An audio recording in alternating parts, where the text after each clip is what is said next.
요즘 보수 언론들의 메시지들이 한 가지로 모여지고 있습니다. 윤석열 파면은 8대0 만장일치로 선고될 것이다라면서 윤석열 대통령의 비상계엄 선포는 반헌법적 행위였다라는 엄중한 판결이 나올 것으로 보입니다. 헌법재판소가 윤석열 대통령 탄핵 선고 공지를 오늘 안 하겠다는 메시지를 냈습니다. 윤석열 대통령 탄핵 심판 선고를 오늘 공지하지 않는다. 선고날을 오늘 공지하지 않는다는 아주 이례적인 메시지를 냈습니다. 그럼 오늘 공지하지 않으면 내일 할까요? 아니면 모레 할까요? 그래서 오늘 공지를 안 하면 다음 주로 넘어간다. 뭐 하는 이런 설도 있고, 내일 하면은 뭐 금요일 할 수 있지 않느냐. 바로 다음날. 보통 2, 3일 앞에 공지를 했으니까 그러면 내일 공지를 하면서 다음 주 월요일 아니면 화요일에 선고하는 거냐. 뭐 이런 추측이 또 난무하겠습니다. 그런데 헌법재판소가 국민들을 상대로 일종의 심리전을 펴고 있는 것 아니냐 하는 생각도 듭니다. 지금 국민의힘이나 민주당이나 제각각 자기 나름대로 좀 추측을 하고 있고, 유튜브에 나와서 말하는 논평가나 공중파에서 나오는 그 패널들이나 다 이야기를 하는 거 보면 거의 대부분이 추측입니다. 그 말은 헌법재판관들 8명이 보안을 잘 하고 있다는 거죠. 지금 안에서 무슨 일이 벌어지고 있는지 아주 철통같이 보완을 해가지고 비밀이 새어 나오지 않는다는 이야기입니다.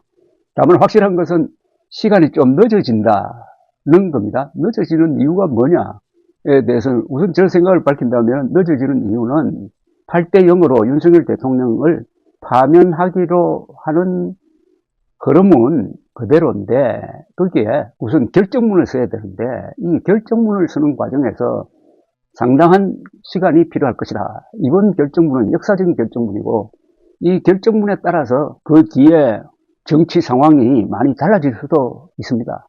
이 결정문은 헌정사상 가장 중요한 문서 중에 하나입니다. 이 결정문에 따라서 윤석열 대통령의 비상계엄 선포는, 이것은 헌법을 중대하게 위협한 것일 뿐만 아니라 대한민국이라는 공동체, 그리고 민주공화국을 파괴하려고 하는 정도의 있을 수 없는 반헌법적 행위였다라는 엄중한 판결이 나올 것으로 보입니다.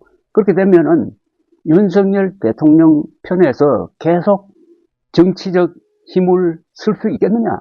이 결정문 하나로 윤석열 대통령 지지 세력은 와해될 수도 있을 것이다. 아니면은 계속 윤석열 대통령을 붙들고 가다가 극단화되고 소수화되고 해가지고 한국 사회에서 문제 집단으로 남게 될 것이다 등등이 바로 결정문에 의해서 갈리게 되는 것입니다. 혹은 이 결정문을 통해서 윤석열 대통령 파면을 통해서 대한민국이 어렵게 터널을 벗어나서 새로운 국면을 만든다. 즉 일찍 조기 대선으로 전환해가지고 한국의 이 정치적 혼란 상황을 이제 정리하는 길로 나아갈 수도 있는 것입니다. 그렇다면은 그 결정문을 쓰는 사람들 손이 떨리지 않겠습니까? 얼마나 신중하고 조심스럽게, 그리고 예상되는 반론에 대해서 답변도 다 그 안에 넣어야 됩니다. 요사이 바깥에서 이야기하는 것 중에서 기각이 아니라 막 각하될 것이다.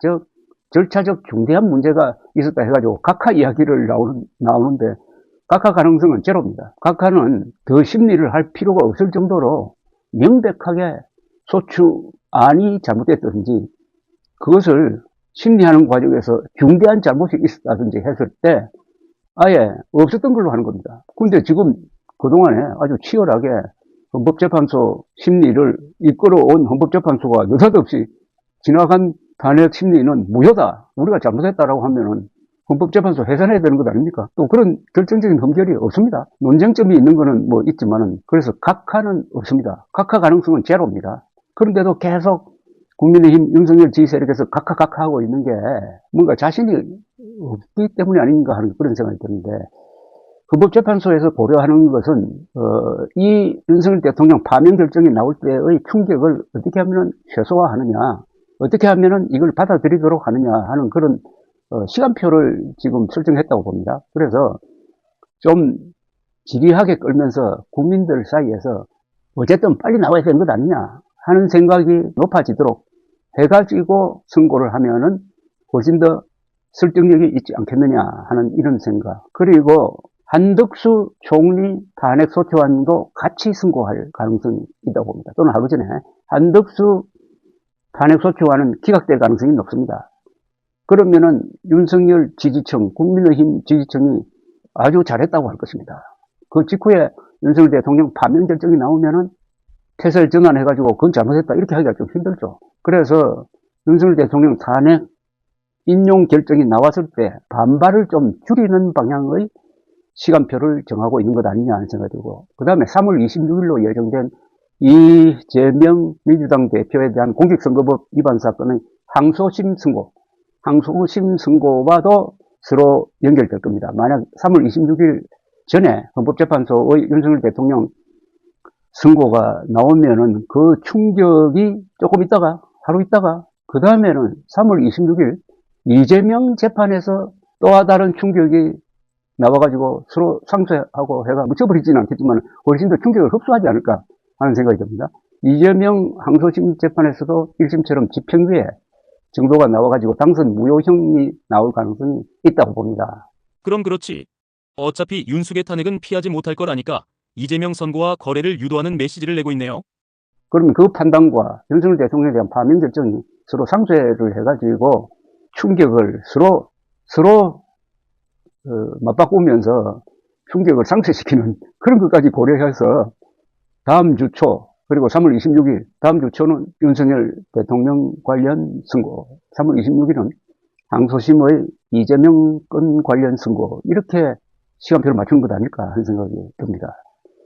그런 것 말고 지금 헌법재판소의 8명의 재판관 사이에 이견이 대립하고 있다. 그래서 합의가 늦어지고 있다는 주장을 하는데 그제는 동의할 수가 없습니다. 큰 덩어리 5개 쟁점에서 윤석열 대통령이 중대한 헌법 위반을 했다 하는 사실관계는 아무도 부정하지 못할 것입니다. 다만 이게 중대한 거냐, 파면할 만큼 중대하냐 아니냐에 대해서는 생각이 좀 다를 수 있지만 여기서도 중대한 헌법 위반이다 라는 데까지 합의가 쉽게 이루어질 것으로 보입니다. 다만 거기서 절차적 문제라든지 몇 개의 쟁점이 있는데 거기에 대해서는 전체적인 결론에는 동의하지만 나는 이 부분에는 문제가 있다고 생각한다면 별개의 의견이라는 게 있습니다. 의견을 통해서 그 이유를 적어 넣는 방법이 있고 또는 보충 의견이라고 그래가지고 왜 이런 파면이 불가피하는 데 대해서 또 보충적 의견을 쓰는 수가 있습니다. 거기에 대해서도 상당히 신경을 쓰면서 결정문을 다듬고 있는 단계가 아닌가 하는 게 저의 생각입니다. 헌법재판소가 상당히 생각을 많이 하면서 그리고 계산을 많이 하면서 윤석열 대통령 탄핵 심판의 선고 날짜를 잡고 있다 하는 게 저의 생각이고, 그것은 지금 많은 사람들이 바라는 방향이 되지 그걸 뒤집는 방향은 되지 않을 것이다.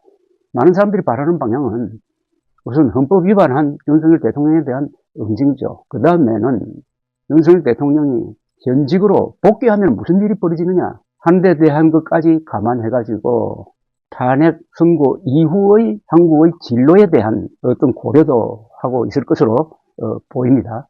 그리고 가장 중요한 것이 결국은 이번 선고를 통해서 대한민국의 자유민주주의 체제, 민주공화국 체제를 지킬 수 있느냐, 아니면 이번에 선고를 잘못해가지고 자유민주주의 체제가 무너지고 내전적 상황으로 가고 걷잡을 수 없게 되는 지옥의 문을 열 것이냐, 공화국을 지킬 것이냐, 아니면 지옥으로 가는 문을 열 것이냐를 앞두고 헌법재판소 재판관 8명이 현명한 판결을 할 것이라고 저는 믿습니다. 감사합니다.